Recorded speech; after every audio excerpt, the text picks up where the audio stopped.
In this part, we're gonna take a look into the difference between consulting and coaching.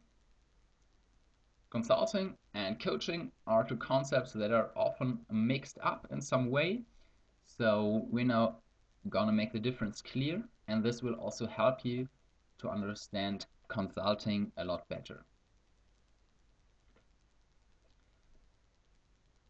In order to understand the difference, we're gonna first have a look into the coaching process. Coaching looks like this. You've got a coach and a coachee. That's the person who receives coaching. And now what happens in a coaching process is the coach just puts questions all the time to the coachee. And based on those questions, the coachee develops his own solution.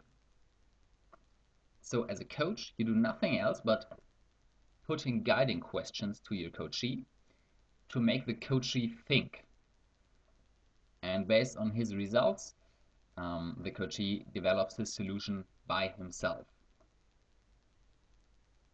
This is essentially different to consulting that you can see here on the right.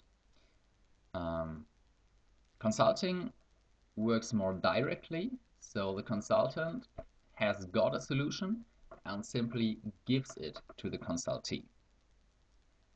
So the assumption behind is the consultant knows an appropriate solution and just explains it to the consultee, and the consultee can implement it right away.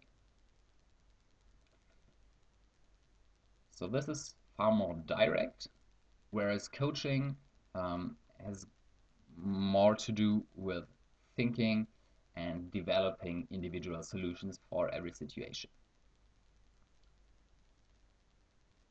We used to use coaching for the national support body in earlier years.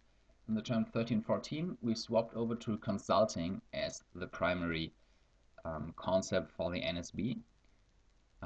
The reason is that you as NSB consultants are very qualified, you've got a lot of experience, so you will normally be able to give very appropriate solutions to your consultees, and they'll be able, you'll just make their life a lot easier by just giving them solutions to their problems. Whereas coaching takes a lot more time, and in the end we think that consulting will be more efficient than coaching if you look at the overall output. So this is why consulting now is a primary concept for the NSB. However, coaching is not forbidden. It might be appropriate for a few cases, but consulting will be more efficient in most of them. This is the basic difference. And now we're gonna have a closer look at the process of consulting. So what happens here? That's the focus of the main part of the session that's coming next.